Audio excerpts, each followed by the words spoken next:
السلام علیکم ورحمۃ اللہ وبرکاتہ۔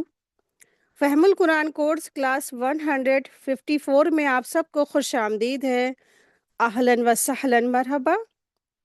آج کا ہمارا لیسن ہے سورہ الشورى آیت 1 سے آیت 159 تک۔ رسول اللہ صلی اللہ علیہ وسلم نے ارشاد فرمایا کہ قرآن مجید پڑھا کرو، یہ قیامت کے دن اپنے پڑھنے والے کے لیے سفارشی بن کر آئے گا۔ اللہ تبارک تعالیٰ سے دعا ہے کہ اللہ سبحانہ تعالیٰ ہم سب کا پڑھنا پڑھانا اور اس پر کوششیں جو ہم کر رہے ہیں اللہ تبارک تعالیٰ انہیں قبول فرمائے، اور اللہ تبارک تعالیٰ سے دعا ہے کہ اللہ سبحانہ تعالیٰ ہم سب کو بہت زیادہ اپنے ان احکامات پر عمل کرنے کی توفیق عطا فرمائے، ہم سب کے والدین کے آخرت میں درجات کی بہت زیادہ بلندی عطا فرمائے۔ رب ارحمہما کما ربیانی صغیرا، آمین یا رب العالمین۔ نحمد و نصلی علی رسولہ الکریم، اما بعد فاعوذ باللہ من الشیطان الرجیم، بسم اللہ الرحمن الرحیم۔ رب اشرح لی صدری ویسر لی امری واحلل عقدۃ من لسانی یفقہوا قولی، ربی زدنا علما، ربی یسر ولا تعسر وتمم بالخیر وبک نستعین، آمین یا رب العالمین۔ بسم اللہ الرحمن الرحیم۔ طاسیم تلک آیات الکتاب المبین۔ طاسیم، یہ آیتیں روشن کتاب کی ہیں۔ تو جو سورہ الشورى ہے، دراصل شورا عربک لفظ ہے۔ شورا شاعر کی جمع ہے، اور شاعر تو ہم سب کو معلوم ہی ہے کہ شاعر کسے کہتے ہیں۔ تو شورا جو لفظ ہے وہ پلورل ورڈ ہے۔ شاعر یعنی شعر و شاعری کہنے والے یا پوئٹر یا کوی، ان کو شاعر کہتے ہیں۔ شعرا اپنے خیالات کے اظہار کا ایک بہتر اثر انگیز طریقہ ہے، لیکن زیادہ تر اس کا استعمال گمراہی پھیلانے اور غیر اخلاقی باتوں کے اظہار کے لیے کیا جاتا ہے۔ عربوں میں شعر گوئی کا خاص ذوق اور شوق تھا، اور اس لیے وہ رسول اللہ صلی اللہ علیہ وسلم کو شاعر قرار کرتے تھے، یعنی کہ آپ صلی اللہ علیہ وسلم کو کہتے تھے کہ یہ ایک شاعر ہے۔ چنانچہ اس سورے میں اس شبہ کو دور کیا گیا ہے اور فرمایا گیا کہ محمد صلی اللہ علیہ وسلم کی پیروی کرنے والے تو نیک پاک باس اور اچھے لوگ ہیں، جبکہ شاعروں کی پیروی تو عام طور پر بھٹکے ہوئے لوگ کرتے ہیں۔ بس چونکہ اس سورے میں شعراء کا ذکر آیا ہے، اس لیے اس سورے کا نام شورا ہے، الشورى۔ حضرت عبداللہ بن عباس رضی تعالی عنہ کی روایت کے مطابق یہ سورہ واقعہ کے بعد نازل ہوئی تھی۔ یہ حضور اکرم صلی اللہ علیہ وسلم کی مکی زندگی کا وہ زمانہ تھا جس میں مکہ کے کافر آپ کی دعوت کے بڑے زور شور سے مخالفت کرتے ہوئے آپ سے اپنی پسند کے معجزے دکھانے کا مطالبہ کر رہے تھے۔ اس سورے کے ذریعے حضور پاک صلی اللہ علیہ وسلم کو تسلی بھی دی گئی ہے، اور کائنات میں پھیلی ہوئی اللہ تعالیٰ کی قدرت کی نشانیوں کی طرف متوجہ دلا کر اشارہ کیا گیا ہے کہ اگر کسی کے دل میں انصاف ہو اور سچے دل سے حق کی تلاش کرنا چاہتا ہے تو اس کے لیے اللہ تعالیٰ کی قدرت کی یہ نشانیاں اس کی توحید کو ثابت کرنے کے لیے کافی ہیں، اور اسے کسی اور معجزے کی تلاش کی ضرورت نہیں ہے۔ اسی سلسلے میں انبیاء اکرام اور ان کی امتوں کے واقعات اس سورے میں بیان کیے گئے ہیں، اور ان کی قوموں نے جو معجزے مانگے تھے اور انہیں وہ معجزے دکھائے گئے لیکن پھر بھی نہ مانا، جس کے نتیجے میں اللہ تعالیٰ کے عذاب میں وہ سب مبتلا ہو گئے، کیونکہ اللہ تعالیٰ کی سنت کا طریقہ یہ ہے کہ جب منہ مانگے معجزے دیکھنے کے باوجود کوئی قوم ایمان نہیں لاتی ہے تو اسے ہلاک کر دیا جاتا ہے۔ اسی بنا پر مکہ کے کافروں کو مہلت دی جا رہی ہے کہ وہ نئے نئے موضوع کا مطالبہ کرنے کے بجائے توحید رسالت کی دوسری دلیلوں پر کھلی آنکھوں سے غور کر کے ایمان لے آئیں اور ہلاکت سے بچ جائیں۔ مکہ کے کافر نبی صلی اللہ علیہ وسلم کو کبھی کاہن کہتے تھے۔ کاہن تو ہم سب جانتے ہیں نا، سیرت میں ہم نے پڑھا کہ جنات کے ذریعے معلوم کر کے غیب کی باتیں لوگوں کو بتانے والا، اس کو کاہن کہتے ہیں۔ تو آپ صلی اللہ علیہ وسلم کو مطلب اتنا بڑا الزام کہتے تھے کہ آپ صلی اللہ علیہ وسلم نعوذ باللہ کاہن ہے، اور کبھی کہتے تھے جادوگر ہے، کیونکہ آپ صلی اللہ علیہ وسلم نے چاند کے 2 ٹکڑے کیے تھے نا، تو یہ ایک بہت بڑا معجزہ تھا۔ بجائے ایمان لانے کے انہوں نے کہا کہ آپ صلی اللہ علیہ وسلم جادوگر ہیں، اور کبھی انہوں نے آپ صلی اللہ علیہ وسلم کو شاعر کہا۔ سورت کے آخری رکوع میں ان باتوں کی دلیل کے ساتھ تردید کی گئی ہے، تردید یعنی رد کیا گیا ہے، اور کاہنوں اور شاعروں کی خصوصیات بیان کر کے جتایا گیا ہے کہ ان میں سے کوئی بات نبی صلی اللہ علیہ وسلم میں نہیں پائی جاتی ہے۔ اسی سلسلے میں آیت نمبر 227 نے شاعروں کی خصوصیات بیان کی ہے، اسی وجہ سے اس سورہ کا نام بھی سورہ الشورى رکھا گیا ہے۔ تو آیت نمبر 1 to 4 تک کی دراصل اللہ سبحانہ تعالیٰ نے رسول اللہ صلی اللہ علیہ وسلم کو تسلی دی ہے اور فرمایا ہے کہ اگر یہ لوگ آپ کے ساتھ ایسا سلوک کرتے ہیں تو ایسا کوئی نہیں کہ آپ سے پہلے بھی دراصل کیا ہوا ہے، ایسے ہی لوگوں کو یہ اس طریقے کے جو لوگوں نے انبیاء کے ساتھ ایسے ہی معاملے کیے۔ نبی کریم صلی اللہ علیہ وسلم کی دلجوئی کی گئی ہے اور قرآن کریم کی تعلیمات کی بالکل واضح ہے کہ اس کے باوجود نہ قرآن آپ دیکھیے کہ اللہ نے ایسی آیات کھول کھول کر بیان کر دی۔ قرآن میں ساری واضح آیات ہے، ہر چیز کی کھلی کھلی دلیل ہے، اس کے باوجود مشرکین مکہ ان تمام چیزوں پر ایمان لانے سے پیچھے تھے اور اعراض کرتے تھے۔ ان کی اسی رویے پر نبی صلی اللہ علیہ وسلم انتہائی غمگین تھے۔ اللہ تعالیٰ نے نبی صلی اللہ علیہ وسلم کی دلجوئی فرمائی، انہیں مشرکین کے حال پر افسوس نہ کرنے کی تلقین فرمائی۔ آپ صلی اللہ علیہ وسلم کی تسلی کے لیے فرمایا کہ اگر اللہ چاہے تو ایسا معجزہ دکھا دے کہ تمام لوگ ایمان لانے پر مجبور ہو جائیں، لیکن اللہ تعالیٰ تو وہ ہے کہ وہ اللہ تعالیٰ کو وہ ایمان مطلوب ہی نہیں ہے۔ جو بنا دیکھے جو ایمان لائے، بالغیب پر ایمان لائے، اللہ تعالیٰ کو یہ ایمان مطلوب ہے۔ جب سارے پردے کھل جائے، سب کچھ ظاہر ہو جائے تو پھر ایمان نہیں رہے گا نا۔ آیت دیکھیں، آیت نمبر ہے 3۔ ان کے ایمان نہ لانے پر شاید آپ تو اپنی جان کو کھو ہی دیں، یعنی کھلا ڈالیں۔ اگر ہم چاہیں تو ان پر آسمان سے کوئی ایسی نشانی اتار دیں کہ جس کے سامنے ان کی گردنیں خم ہو جائیں، یعنی جھک جائیں۔ آیت 5 دیکھیں، اور ان کے پاس رحمان کی طرف سے جو بھی نئی نصیحت آئی، یہ اس سے روگردانی کرنے والے بن گئے۔ اب دراصل آیت نمبر 5 to 9 مشرکین پر آنے والے عذاب کا ذکر ہے۔ مشرکین مکہ وہ اللہ تعالیٰ کی نشانیاں دیکھتے تھے لیکن اللہ تعالیٰ کی طرف سے نہیں پلٹتے تھے، یعنی کہ اللہ تعالیٰ کی طرف رجوع نہیں کرتے، اللہ تعالیٰ کی طرف پلٹتے نہیں، تو اللہ کے رسول صلی اللہ علیہ وسلم کی تعلیمات کو حقارت سے ٹھکرا دیتے تھے۔ اب ان پر حجت پوری ہو چکی ہے، وہ عذاب سے اب کیا ہے، ان کے اوپر دو چار ہونے والے ہیں، عذاب ان کو آنے والا ہے۔ پھر جس طرح اللہ زمین کو اس کے مرنے کے بعد دوبارہ زندہ کرتے ہیں، اسی طرح انہیں یعنی مرنے کے بعد دوبارہ اٹھا کر کھڑا کر دیا جائے گا آخرت کے دن، اور پھر انہیں شدید عذاب کا مزہ چکھایا جائے گا۔ آیت نمبر دیکھیں، آیت نمبر 6 ہے، ان لوگوں نے جھٹلایا ہے، اب ان کے پاس جلدی سے اس کی خبر آ جائیں گی جسے ساتھ وہ مسخرہ پن کر رہے ہیں، یعنی آخرت کے دن۔ کیا انہوں نے زمین پر نظریں نہیں دوڑائیں کہ ہم نے اس میں ہر طرح کے نفیس جوڑے کس قدر اگائے ہیں۔ آیت 8 دیکھیں، بے شک اس میں یقیناً نشانی ہے اور ان میں سے اکثر لوگ مومن نہیں ہیں، اور تیرا رب یقیناً وہی غالب ہے اور مہربان ہے۔ اور جب آپ کے رب نے موسیٰ علیہ السلام کو آواز دی کہ تو ظالم قوم کے پاس جا۔ اب آیت نمبر 10 سے یہاں سے تقریباً آیت نمبر 68 تک موسیٰ علیہ السلام اور فرعون کی واقعات کا ذکر ہے کہ موسیٰ علیہ السلام نے فرعون کو ایمان کی طرف بلایا، دعوت دی، اور پھر فرعون نے کیسے سرکشی کی۔ ان تمام واقعات کا موسیٰ علیہ السلام اور فرعون کے اس واقعے کا ذکر ہے۔ آپ دیکھیں، آیت نمبر 11 ہے، قوم فرعون کے پاس کیا وہ پرہیزگاری نہیں کرے گی۔ موسیٰ علیہ السلام نے کہا، اے میرے پروردگار، مجھے تو خوف ہے کہ کہیں وہ مجھے جھٹلا نہ دیں، اور میرا سینہ تنگ ہو رہا، میری زبان چل نہیں رہی، تو بس تو ہارون کی طرف بھی وہی بھیج دے، اور ان کا مجھ پر ایک قصور کا دعویٰ بھی ہے، مجھے ڈر ہے کہ کہیں وہ مجھے مار نہ ڈالے۔ یعنی کہ موسیٰ علیہ السلام یہاں پہ ڈر ان کو محسوس ہو رہا تھا، اور دراصل یہ اشارہ اس قتل کی طرف ہے جو حضرت موسیٰ علیہ السلام سے غیر ارادی طور پر ہو گیا تھا، اور مقتول قبطی یعنی فرعون کی قوم سے تھا، جس کو موسیٰ علیہ السلام نے مار دیا تھا نادانی میں، تو وہ فرعون کی قوم سے تھا، اس لیے فرعون اس کے بدلے حضرت موسیٰ علیہ السلام کو قتل کرنا چاہتا تھا۔ جس کی اطلاع جب موسیٰ علیہ السلام کو ملی تو موسیٰ علیہ السلام نے فوراً مدین کی طرف کیا رخ کیا تھا۔ 10 سال کے بعد یہ اب لوٹ رہے تھے، وادی جو تو پہاڑ کے پاس سے گزر رہے تھے، تو اللہ سبحانہ تعالیٰ نے وہاں پر ان کو نبوت سے سرفراز فرمایا، اور اللہ نے کہا کہ اب تم جو ہے اے موسیٰ، اب تم فرعون کی طرف جاؤ کہ وہ سرکشی کر رہا ہے۔ تو اس وقت اب موسیٰ علیہ السلام کو تھوڑا سا یہ ڈر محسوس ہوا اسی وجہ سے، اور پھر موسیٰ علیہ السلام نے یہ بھی دعا کی، اللہ تعالیٰ ہارون کو میرا کیا بنا دے، ساتھی بنا دے، میرا مددگار بنا دے اس کام میں، کیونکہ میں اکیلا ہوں۔ آیت نمبر 15، جناب باری تعالیٰ نے فرمایا، ہرگز ایسا نہ ہوگا، تم دونوں ہماری نشانیاں لے کر جاؤ، ہم خود سننے والے ہیں، تمہارے ساتھ ہیں۔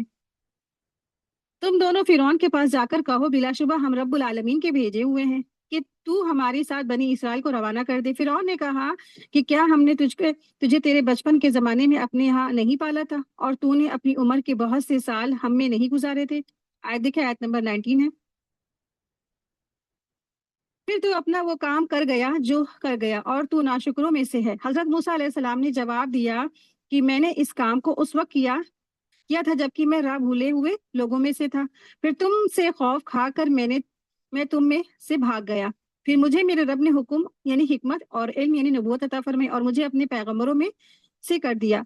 मुझ पर तेरा किया हुआ वो एहसान जिसे तू जता रहा है, तूने बनी इसराइल को गुलाम बना रखा है। फिरौन ने कहा, रब्बुल आलमीन क्या चीज है? हजरत मूसा अलैहिस्सलाम ने फरमाया, वो आसमान और जमीन और उनके दरमियान की तमाम चीजों का रब है, और अब तुम अगर यकीन रखने वाले हो। आयत देखिए, आयत नंबर 25 है। फिरौन ने अपने इर्द गिर्द वालों से कहा, क्या तुम सुन नहीं रहे हो? हजरत मूसा अलैहिस्सलाम ने फरमाया, वो तुम्हारे और तुम्हारे अगले बाप दादाओं का परवरदिगार है। फिरौन ने कहा, लोगों, तुम्हारे ये रसूल जो तुम्हारे तरफ भेजे गए हैं, ये तो यकीनन दीवाना है। ठीक है। आप देखिए कि मक्का वाले आप सल्लम को कहते थे ना, दीवाना है, मजनू है। आप देखिए कि मूसा अलैहिस्सलाम की भी जो कौम है उनको दीवाना कह रही है। आयत देखिए, आयत नंबर है 28। हजरत मूसा अलैहिस्सलाम ने फरमाया, वही मशरिक और मगरिब का और उनके दरमियान की तमाम चीजों का रब है, अगर तुम अकल रखते हो। फिरौन कहने लगा, सुन ले, अगर तूने मेरी सिवा किसी और को माबूद बनाया तो मैं तुझे कैदियों में डाल दूंगा। मूसा अलैहिस्सलाम ने कहा, अगरचे मैं तेरे पास कोई खुली चीज ले आऊं। आयत देखिए, आयत नंबर 31 है। फिरौन ने कहा कि अगर तू सच्चों में से है तो इसे पेश कर। आपने उसी वक्त अपनी लाठी डाल दी, जो अचानक खुलम खुला जबरदस्त अजदहा बन गई। आयत 33। और अपना हाथ खींच निकाला, वो भी उसी वक्त हर देखने वाले को सफेद चमकता हुआ नजर आने लगा। फिरौन अपने आसपास के सरदारों से कहने लगा, भी ये तो कोई बहुत बड़ा जादूगर है। आयत 35 देखें। ये तो चाहता है कि अपने जादू के जोर से तुम्हें तुम्हारी सरजमी से ही निकाल दे। तो बताओ, अब तुम क्या हुक्म देते हो? उन सब ने कहा, अब इसे और इसके भाई को मोहलत दे दीजिए, और तमाम शहरों में कार हर कार्य को भेज दीजिए जो आपके पास ये इल्म जादूगर को ले आए। फिर एक मुकर्रर दिन के वादे पर तमाम जादूगर जमा किए गए, और आम लोगों से भी कह दिया गया कि तुम भी मजमे में हाजिर हो जाना। आयत 40 है। ताकि अगर जादूगर गालिब आ जाए तो हम भी उन्हीं की पैरवी करेंगे। जादूगर आकर फिरौन से कहने लगे कि अगर हम जीत गए तो हमें कुछ इनाम भी मिलेगा। फिरौन ने कहा, बड़ी खुशी से, बल्कि ऐसी सूरत में तो तुम मेरे खास दरबारी बन जाओगे। हजरत मूसा अलैहिस्सलाम ने जादूगरों से फरमाया, जो तुम कुछ डालना है तो डाल दो। आयत 44 देखे। उन्होंने अपनी रस्सियां और लाठियां डाल दी और कहने लगे, इज्जत फिरौन की कसम, यानी कि इस तरीके से वो फिरौन की कसम खाते थे, हम यकीनन गालिब ही आके रहेंगे। हजरत मूसा अलैहिस्सलाम ने भी अपनी लाठी मैदान में डाल दी, जिसने जिसने उसी वक्त उनके झूठ को मोट करके जिसने उसी वक्त उनके झूठ मूठ के करतब को निगलना शुरू कर दिया। आए देखिए, आयत नंबर 46 से 47 है। ये देखते ही जादूगर बे इख्तियार सजदे में गिर गया। उन्होंने साफ कह दिया कि हम तो अल्लाह रब्बुल आलमीन पर ईमान लाए, यानी मूसा अलैहिस्सलाम और हारून के रब पर। फिरौन ने कहा, मेरी इजाजत से पहले तुम इस पर ईमान ले आए। यकीनन यही तुम्हारा बड़ा यानी सरदार है, जिसने तुम सबको जादू सिखलाया है। सो तुम्हें अभी अभी मालूम हो जाएगा कि कसम है, मैं अभी तुम्हारा हाथ पांव उल्टे तौर पर कटवा दूंगा और तुम सबको सूली पर लटका दूंगा। आयत 50 देखे। उन्होंने कहा, कोई हर्ज नहीं, हम तो अपने रब की तरफ लौटकर जाने ही वाले हैं, इस बिना पर कि हम सबसे पहले ईमान वाले बने हैं। हमें उम्मीद पड़ती है कि हमारा रब हमारी सब खताएं माफ फरमा देगा। और हमने मूसा को वही की, रातों रात मेरे बंदों को निकाल कर ले चल, तुम सब पीछा किए जाओगे, यानी फिरौन जो है उन सब का पीछा करेगा। आए देखिए, आयत नंबर 53। फिरौन ने शहरों में हर कारों को भेज दिया, यकीनन ये गिरोह बहुत ही कम तादाद में है, और उस पर ये हमें सख्त गजबनाक कर रहे हैं, और यकीनन हम बड़ी जमात है, उनसे चौकन्ना रहने वाले हैं। बिलाखिर हमने उन्हें बागात से और चश्मों से और खजानों से और अच्छे अच्छे मकामात से निकाल बाहर किया। इसी तरह हुआ, और हमने उन तमाम चीजों का वारिस बनी इसराइल को बना दिया। आयत 60। बस फिरौनी सूरज निकलते ही उनके ताकुब में निकले, यानी कि पीछा करने में निकले। बस जब दोनों ने एक दूसरे को देख लिया तो मूसा अलैहिस्सलाम के साथियों ने कहा, हम तो यकीनन पकड़ ही लिए गए। मूसा अलैहिस्सलाम ने कहा, हरगिज नहीं, यकीन मानो मेरा रब मेरे साथ है जो जरूर मुझे राह दिखाएगा। हमने मूसा की तरफ वही भेजी कि दरिया पर अपनी लाठी मारो। बस उसी वक्त दरिया फट गया और हर एक हिस्सा पानी का मिस्ल बड़ा बड़ा पहाड़ के हो गया, और हमने इसी जगह दूसरे को ला खड़ा कर दिया। आयत देखिए, आयत नंबर 65 है।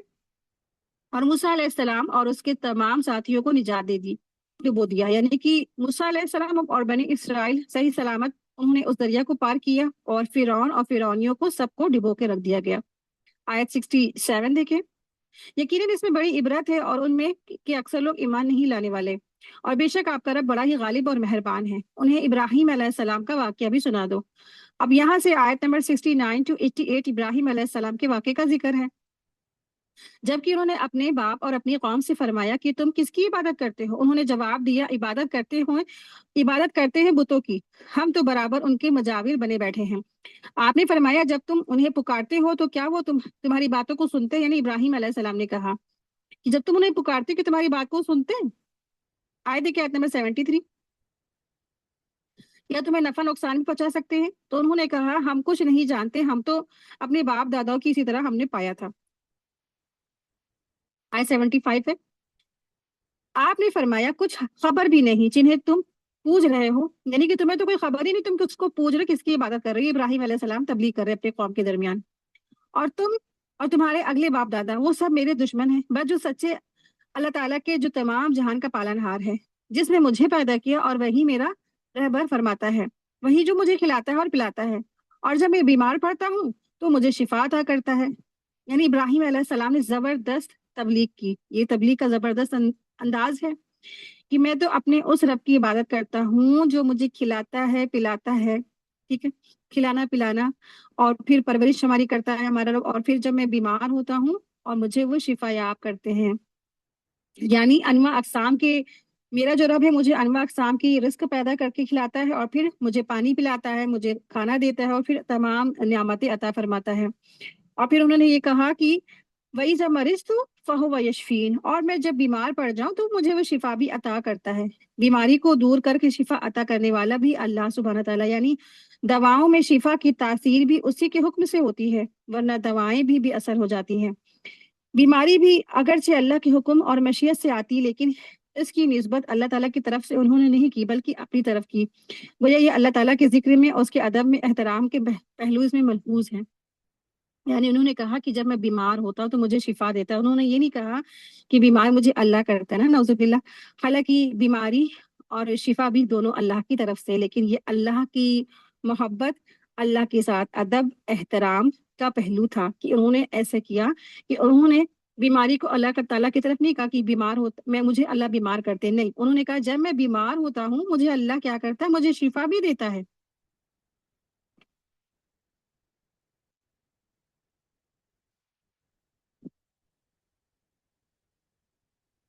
तो उन्होंने कहा, वल्लजी हुवा युतइमुनी व यस्कीन व इज़ा मरिज़तु फहुवा यशफीन, कि जब मैं बीमार होता हूँ, और हकीकत यह है कि इंसान की बीमारी उसकी अपनी कोताहियों का नतीजा होती है। हम बीमार क्यों होते हैं? क्योंकि ना हम अपने ही साथ कोई ऐसा काम कर बैठते हैं जो हमें नहीं करना चाहिए, क्योंकि ना हमें पता ही नहीं होता कि हमें क्या करना है और क्या नहीं करना। मसलन आपको कोई खास चीज आप खा रहे हैं, और जो बड़ी मजे की होती है, आपको नहीं पता होता है कि वो वही खाकर आपकी तबीयत खराब हो जाएगी।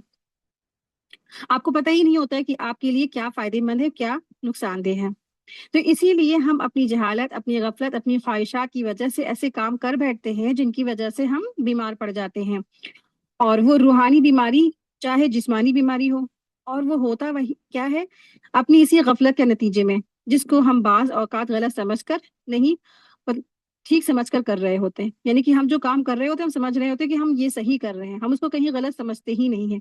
तो बाज काम जिन को इंसान ठीक भी समझता है वो इंसान के हक में गलत होते हैं, और वो उसको किसी ना किसी तरह बीमार ही कर देते हैं। तो ऐसे में जब इंसान बीमार हो जाए तो किसके पास जाए?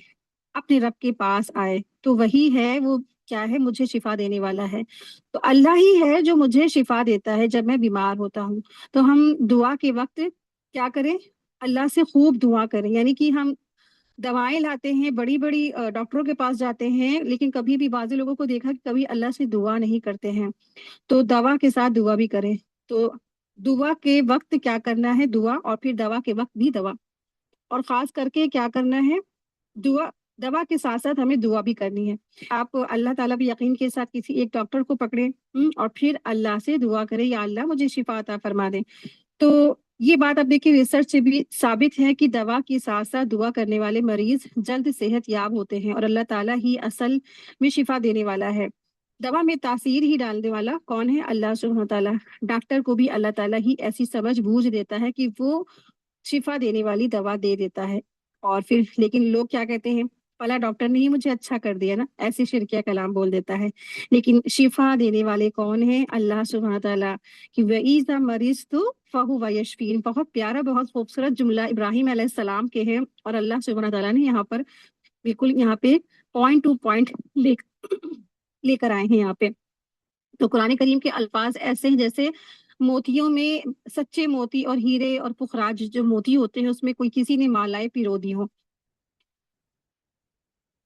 कुरान करीम का हर लफ्ज हर आयत बहुत खूबसूरत अंदाज में है, और हम सब तो वाकई में अजमी हैं, और हम सब इसकी खूबसूरती के अंदर इतना गहराई में नहीं जा सकते, लेकिन अल्लाह सुब्हान तआला बहुत प्यारा जुमला लाए हैं। अगर हम भी अपने जिंदगी में इसी को एक्सक्यूज मी, अपनी जिंदगियों में इसी को अमल में लाएं कि जब हम बीमार होते हैं तो अल्लाह हमको शिफा देता है ना, तो हमने अल्लाह से शिफा मांगी तो अल्लाह ने हमें दी। तो जब भी हम बीमार हो तो पहले हम क्या करें, अल्लाह से दुआएं करें, या अल्लाह हमें ये बीमारी हो गई, अल्लाह हमें इस बीमारी को हमारी ठीक कर दी है, तो आप यकीन जानिए अल्लाह जरूर सुनेंगे, अल्लाह आपको शिफा देंगे। और उन चीजों से बचिए जो वाकई में जो बीमार करती हैं, और फिर दुआ के साथ साथ आपको फिर दवा भी लेनी जरूरी है। ठीक है, ऐसा नहीं कर सकते कि इंसान दुआओं से काम चला रहा है, दवा नहीं ले रहा है, या दवा कर रहा है दुआ नहीं कर रहा है। और तो फिर कभी कभी इंसान के लिए ये जो कुरान करीम की आयत है, इसी में अल्लाह ने दम रखा है कि वो पढ़ के दम करने से इंसान अच्छा हो जाता है। मतलब मेरा वो नहीं कि आप लोग ताबीज गंडों के चक्कर में पड़ जाए, नहीं। मतलब ये है मेरा कि आप लोग इन्हीं आयत में से कोई ऐसी आयत होती है ना कि इंसान के लिए वो शिफा होती है। जैसे सूरह फातिहा में क्या है, उसको मुफस्सिरीन कहते हैं कि वो अश-शाफी है, और वो उसमें हर मर्ज की शिफा है। यहाँ तक कि एक बच्चे को किसी सांप ने उसको डस लिया था, तो सहाबा ने उसको सूरह फातिहा पढ़ के दम किया, वो अच्छा भला हो गया। तो बिलीव होना चाहिए, इंसान को यकीन होना चाहिए वाकई में अल्लाह की कोई एक भी आयत इंसान यकीन के साथ दम करता है तो अच्छा भला हो जाता है। इसी तरह से आयतल कुर्सी है, फिर सूरह बकरा की आखिरी दो आयत है, फिर सूरह रहमान है, फिर सूरह यासीन है। पूरा कुरान करीम क्या है, इंसान के लिए पूरा मुकम्मल शिफा है, जिस्मानी भी और रूहानी भी। हर किस्म की डिप्रेशन, हर किस्म की और टेंशन, हर किस्म की परेशानी और हर तरह की बीमारी इस कुरान करीम से ही दूर हो सकती है। तो इब्राहिम अलैहिस्सलाम ने कहा कि मैं जब बीमार होता हूँ तो अल्लाह मुझे शिफा देता है, और वही मुझे मार डालेगा और फिर मुझे वो जिंदा कर देगा, और जिससे उम्मीद बंधी हुई है कि वो रोजे जजा मेरे गुनाहों को बख्श देगा। आयत देखिए, आयत नंबर 83 है। ए मेरे रब, मुझे कुव्वत फैसला अता फरमा और मुझे नेक लोगों में मिला दे। अब ये इनकी दुआ है, इन्होंने दुआएं की, और प्यारी दुआ है इब्राहिम अलैहिस्सलाम की। आयत देखिए, आयत नंबर 84 है।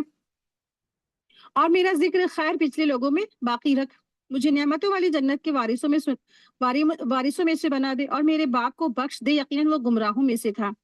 यहाँ पर इन्होंने अपने बाप की बख्शिश की दुआ की, लेकिन गैर जो मुस्लिम है उनके लिए बख्शिश की दुआ नहीं कर सकते हैं। तो हो सकता है इब्राहिम अलैहिस्सलाम को उस वक्त उन्होंने दुआ की जब अल्लाह ने उनकी तरफ ऐसा अहकाम नहीं भेजे थे कि मुशरिक बाप के लिए आप दुआ नहीं कर सकते। तो उसके बाद फिर उन्होंने दुआ करना छोड़ दी, जब उन्होंने अल्लाह ने अहकामात भेजे थे कि यानी कि मुशरिक शख्स के लिए एक मोमिन शख्स मगफिरत की दुआ नहीं कर सकता।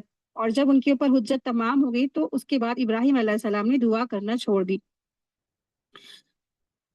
लेकिन ये हम सब के लिए प्यारी सी दुआ है, हम सब कर सकते हैं इस दुआ को।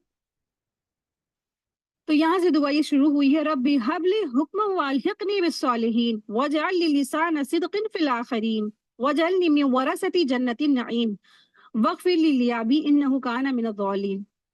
तो यहाँ तक की नहीं पढ़ सकते, आप यहाँ तक पढ़ सकते हैं, वजअलनी मिन वरसती जन्नतिन नईम। ठीक है, तो ये 3 आयतें हैं, ये दुआ बहुत प्यारी सी, आप लोग चाहे तो अपने अज़कार में शामिल कर सकते हैं। और उनके बाप तो गुमराहों में से थे ना, मुशरिक थे, तो उन्होंने अपने बाप के लिए दुआ की, लेकिन जब उनके बाप के ऊपर हुज्जत तमाम हुई तो उन्होंने दुआ करना छोड़ दी। आयत देखिए, आयत नंबर 87 है। और जिस दिन के लोग दोबारा जिलाए जाएंगे मुझे रुसवा ना करना, जिस दिन के माल और औलाद कुछ काम नहीं आएगी, लेकिन फायदा वाला ही वो होगा जो अल्लाह ताला के सामने बेऐब दिल लेकर आया। अब यहाँ पर अल्लाह सुब्हानहू तआला फरमा रहे हैं, इल्ला मन अतल्लाह बिक़ल्बिन सलीम, तो फायदे वाला वो होगा जो लेकर आएगा कल्ब सलीम। तो बेकल्बिन सलीम लेकर आएगा तो वो क्या है, वो नफामंद बन जाएगा आखिरत के दिन। तो कल्ब सलीम के लफ्ज के माने क्या है, आप देखिए कि कल्ब सलीम का जो लफ्जी माना है वो तंदुरुस्त दिल। ठीक है, तो कल्ब सलीम का लफ्जी माना तंदुरुस्त दिल है। इब्ने अब्बास ने फरमाया इससे मुराद वो दिल जो कलमा तौहीद की गवाही दे और शिर्क से पाक हो, इसे कल्ब सलीम कहते हैं। तो कल्ब सलीम से मुराद वो दिल जो शिर्क से पाक हो और तौहीद पर हो, तो इसे कल्ब सलीम कहते हैं। कुछ मुफस्सिरीन ने कहा है कि वो दिल जो बिदात से खाली है और सुन्नत पर मुतमईन है उसे भी कल्ब सलीम कहते हैं। इसीलिए कि काफिर और मुनाफिक का जो दिल होता है उसमें क्या होता है, मर्ज होता है। कल्ब सलीम की कुछ सिफात हैं। कल्ब सलीम की टोटल 5 सिफात है। पहली सिफात ये है कि वो अल्लाह ताला के लिए मुती हो। दूसरा ये कि उसने रसूलुल्लाह सल्लल्लाहु अलैहि वसल्लम की इताअत को तस्लीम कर लिया हो। तीसरी सिफात ये है कि उसने अल्लाह ताला की कज़ा कदर के फैसले को कबूल कर लिया हो। चौथी सिफात ये कि वो हर उस चीज से सलामती में आ गया, पाक हो गया जो अल्लाह के जिक्र और इबादत दूर करने वाली हो। पांचवी सिफात इसमें यह है कि उसने अल्लाह के दोस्तों से सुलह कर ली और अल्लाह के दुश्मनों से दुश्मनी कर ली। तो ये सलामत वाला दिल की 5 सिफात है। जिस इंसान के अंदर ये 5 क्वालिटीज होंगी उसका दिल कल्बे सलीम होगा, और फिर ये कल्बे सलीम उसकी निजात का बायस होगा, ये काम आएगा, क्योंकि अल्लाह ताला इंसान के दिल की हालत को देखेगा। अल्लाह ताला उसकी शक्ल नहीं देखेगा, उसका दिल देखेगा। आयत देखिए, आयत नंबर 90 है। और परहेजगारों के लिए जन्नत बिल्कुल नजदीक ला दी जाएगी और गुमराहों के लिए जहन्नुम जाहिर कर दी जाएगी। आयत नंबर 91 टू 104 तक की जहन्नुम में गुमराहों की आहवजारी है कि किस तरह से वो जहन्नुम में आहवजारी करेंगे। आयत 92 देखें। और उनसे पूछा जाएगा कि जिन कि तुम इबादत करते रहे हो वो कहाँ हैं जो अल्लाह ताला के सिवा थे, क्या वो तुम्हारी मदद करते हैं या कोई बदला ले सकते हैं।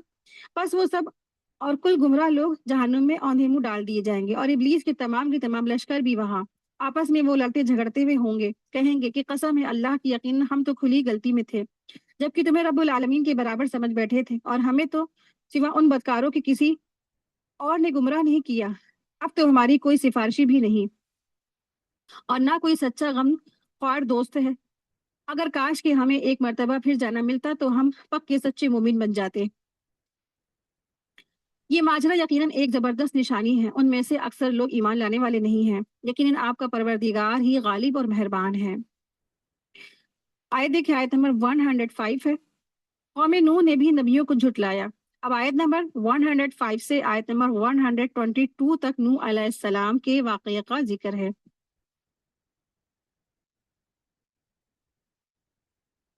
जबकि उनके भाई नूह अलैहिस्सलाम ने कहा कि क्या तुम्हें अल्लाह का खौफ नहीं, सुनो मैं तुम्हारी तरफ अल्लाह का ईमानदार रसूल हूँ, बस तुम्हें अल्लाह से डरना चाहिए और मेरी बात माननी चाहिए। मैं तुमसे उस पर कोई अजर नहीं चाहता, मेरा बदला तो सिर्फ रब्बुल आलमीन के यहाँ है। बस तुम अल्लाह से खौफ रखो और मेरी फर्माबरदारी करो। कौम ने जवाब दिया कि क्या हम तुझ पर ईमान लाए, तेरी ताबेदारी जो अर्जली लोगों में से है। आपने फरमाया मुझे क्या खबर की वो पहले क्या किया करते थे, उनका हिसाब तो मेरे रब के जिम्मे है, अगर तुम्हें शऊर हो तो। आयत देखिए, आयत नंबर 114 है। मैं ईमानदारों को धक्के देने वाला नहीं हूँ। सेम वही कंडीशन जैसे रसूलुल्लाह सल्लल्लाहु अलैहि वसल्लम की मजलिस में ना गरीब सहाबा होते थे, तो मक्का के कुफ्फार जो सरदार होते थे वो क्या कहते थे कि आप इनको हटा दिए रसूलुल्लाह, तब हम आपके आके बातें आपकी सुनेंगे, आपका दर्द सुनेंगे, आपकी तदरीस सुनेंगे।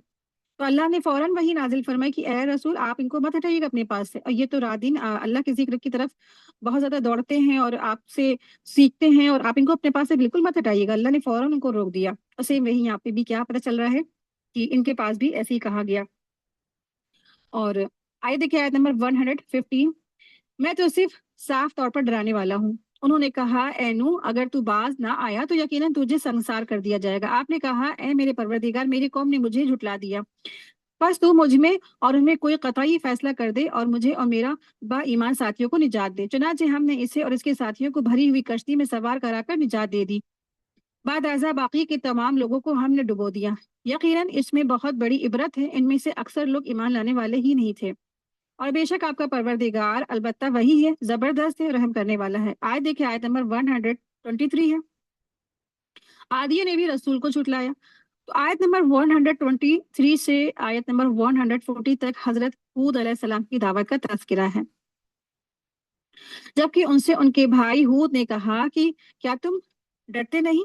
तो यहाँ पर अल्लाह सुब्हानहू व तआला ने फरमाया है कि उनसे उनके भाई ने, हूद ने फरमाया। तो कौम में जो भाई को कहा गया हूद को, यानी कि हूद अलैहिस्सलाम को उनका भाई इसलिए कहा गया क्योंकि हूद अलैहिस्सलाम को भी आद का भाई इसीलिए कहा जाता था कि हर नबी उसी कौम का एक फर्द होता था जिसकी तरफ उसे मबऊस किया जाता था, और इसी एतबार से उन्हें उस कौम का भाई करार दिया गया है। आयत देखिए, आयत नंबर 126 है, सॉरी 125 है। मैं तुम्हारा अमानतदार पैगंबर हूँ, बस अल्लाह से डरो और मेरा कहा मानो। मैं इस पर तुमसे कोई उजरत तलब नहीं करता, मेरा सवाब तो तमाम जहां के परवरदिगार के पास है। क्या तुम एक एक टीले पर बतौर खेल तमाशा यादगार इमारत बनाते रहे हो और बड़ी सुन्नत वाले मजबूत महल तामीर कर रहे हो, गोया कि तुम हमेशा यहीं रहोगे, और जब किसी पर हाथ डालते हो तो सख्ती और जुल्म से पकड़ते हो। अल्लाह से डरो और मेरी पैरवी करो, उससे डरो जिसने तुम्हारी इन चीजों से मदद फरमाई है जिससे तुम जानते हो। उसने तुम्हारी मदद की माल से और औलाद से, बागात से और चश्मों से। मुझे तो तुम्हारी निस्बत बड़े दिन के अजाब का अंदेशा है, डर है। ये नबी डर रहे हैं, वो जान रहे हैं कि वाकई में मेरी कौम इतनी जबरदस्त गुमराहियों में मुब्तला है। बड़े बड़े महलात बनाए कौम आद ने, और न जाने कितनी जबरदस्त उन्होंने इमारतें बनाई मजबूत तरीन, और फिर अल्लाह को ही भुला डाला। उन्होंने कहा कि आप वाज कहिए या वाज कहने वालों में ना हो, हम पर यकसा है, यानी कि आप कहिए या ना कहिए हमारे लिए बराबर है, हम तो क्या है, ईमान लाने वाले ही नहीं। आयत देखिए, आयत नंबर 137 है। ये तो बस पुराने लोगों की आदत है, यानी कि नसीहतें करना, रोकना बुराइयों से और अच्छाइयों की तलकीन करना, ये तो पुराने लोगों की आदत है बस। और उन्होंने कुछ भी इसको सीरियसली नहीं लिया। और हरगिज हम अजाब दिए नहीं जाएंगे, यानी कि इनकी कौम ने झुटलाया और फिर कहा, जब रसूल ने उनको डराया कि आपके ऊपर अजाब आ जाएगा, आप लोग अल्लाह से डरिए, तो उन्होंने कहा, हम हरगिज अजाब दिए जाने वाले नहीं है, हमारे ऊपर अजाब आने वाला नहीं है, बस ये तो क्या है, पुराने लोगों की बातें हैं। आयत 139 देखें। क्योंकि आदियों ने हजरत हूद अलैहिस्सलाम को झुटलाया तो इसलिए हमने उन्हें तबाह कर दिया, यकीनन इसमें निशानी है और उनमें से अक्सर बेईमान थे। तो कौम आद दुनिया की मजबूत तरीन और कवी तरीन कौम थी, जिसकी बाबत अल्लाह सुब्हान तआला ने सूरह फज्र में फरमाया, अल्लती लम युखलक मिस्लुहा फिल बिलाद, यानी उस जैसी कौम पैदा ही नहीं की गई। इतनी ताकतवर, कवी और जाबिर और बहुत लंबे चौड़े ये लोग होते थे। लेकिन जब इस कौम ने भी क्या किया, कुफ्र का रास्ता बजाय छोड़ करके ईमान लाने को इख्तियार उन्होंने नहीं किया, तो अल्लाह ताला ने सख्त हवा की सूरत में इन पर अजाब नाजिल फरमाया, जो मुकम्मल 7 रातें और 8 दिन तक उन पर क्या था, मुसल्लत रहा। और बाद तुंद यानी हवाएं आती थी जो इंसानों को उठा उठा कर हवा में बुलंद करती और फिर जोर से सर के बल जमीन पर पटक देती थी, जिससे उनका दिमाग फट जाता और टूट जाता था, और बगैर सर के उनकी लाशें इस तरह जमीन में पड़ी होती थी गोया कि वो खजूर के खुले खुले तने हों। उन्होंने पहाड़ों को, कुओं को, गारों में बड़ी बड़ी मजबूत इमारतें बना बना कर रखी थी। पीने के लिए गहरे कुएं थे, और खूब गहरे कुएं वो लोग खोदते थे। बागात की कसरतें थी उनकी, लेकिन जब अल्लाह ताला का अजाब आया तो कोई चीज उनके काम नहीं आई, और अल्लाह ताला ने उनको सिफाए हस्ती से मिटा करके रख दिया। तो ये होता है अल्लाह ताला की नाफरमानी और रसूल की नाफरमानी का अंजाम। और कौम आद की जो खंडहरात हैं आज भी आपको अरब में मिलेंगे। बड़े बड़े इनके जो महलात हैं, पत्थरों के अंदर तराशे थे इन्होंने अपने महलात और खंडहरात। कौम आद, कौम समूद के जो महल हैं, तो आज भी लोग वहां पे जाते हैं इबरत हासिल करने के लिए। कभी मौका हो तो आप लोग भी जाएं, अरब के अंदर ही है इनके ये निशानी। तो अल्लाह तबारक ताला ने पूरे उम्मत के लिए, पूरे कौम के लिए इनको इबरत का निशान बना दिया। बेशक आपका रब वही है, गालिब है, मेहरबान है। आयत देखिए, आयत नंबर 141। समूदियों ने भी पैगंबर को झुटलाया। तो आयत नंबर 141 टू आयत नंबर 59। 159 हजरत सालेह अलैहिस्सलाम की दावत और कौम की नाफरमानी और उन पर अल्लाह ताला के अजाब का तज़किरा है। आयत देखिए, आयत नंबर 142। उनके भाई सालेह ने उनसे फरमाया कि क्या तुम अल्लाह ताला से डरते नहीं? मैं तुम्हारी तरफ अल्लाह ताला का अमानतदार पैगंबर हूँ, तो तुम अल्लाह से डरो और मेरा कहा मानो। मैं इस पर तुमसे कोई उजरत नहीं मांगता, मेरी उजरत तो बस मेरे परवरदिगार आलम पर ही है। क्या उन चीजों में जो यहाँ है तुम अमन के साथ छोड़ दिए जाओगे, यानी उन बागों और चश्मों पर और उन खेतों और उन खजूरों के बागों में जिनके शगुफे नरम और नाजुक हैं। आयत 149 देखें।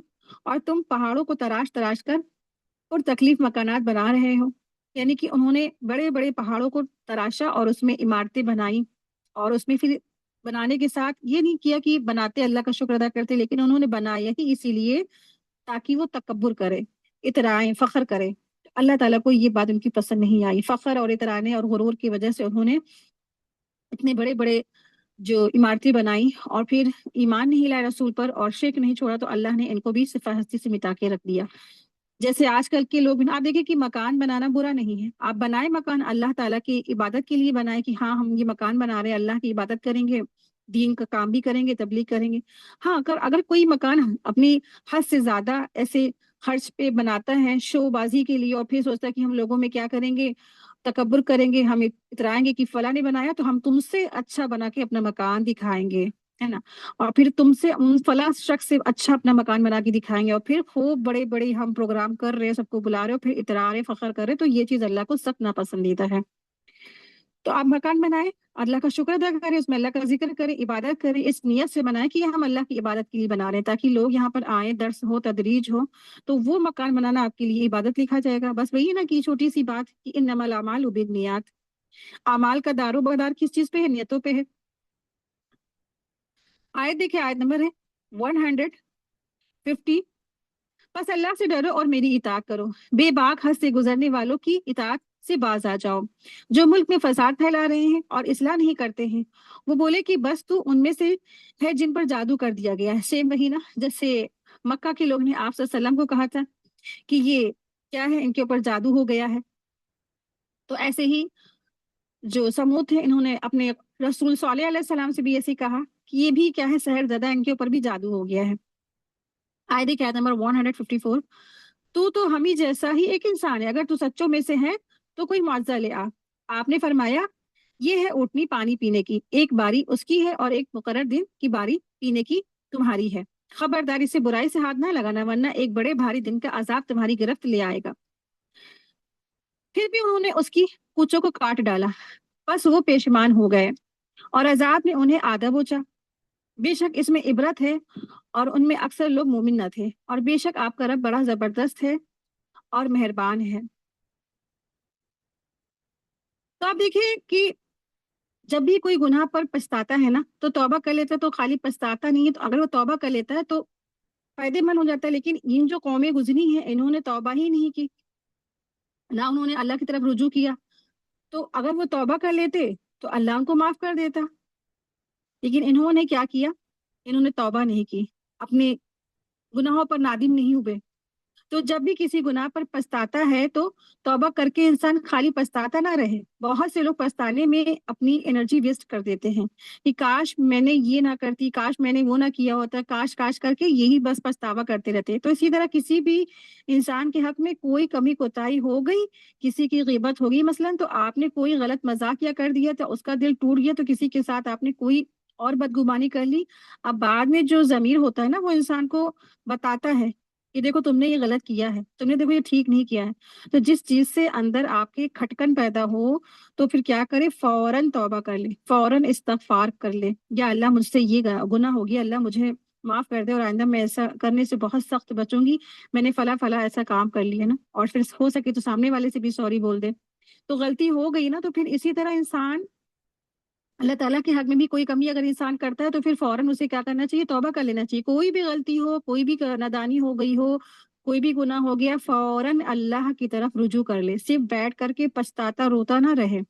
तो इसी चीज से इंसान की एनर्जी क्या होती, पॉजिटिव रुख पर चल पड़ती है, वो परेशानियों और गम से, तकलीफ से महफूज हो जाता है, ورنہ شیطان کا طریقہ ہی یہی ہے کہ پہلے غلطی کرواتا ہے اور جب انسان کر لیتا ہے تو نادم ہی کرواتا رہتا ہے، پریشانی ہی رکھتا ہے، پیشیمانی ہی رکھتا ہے۔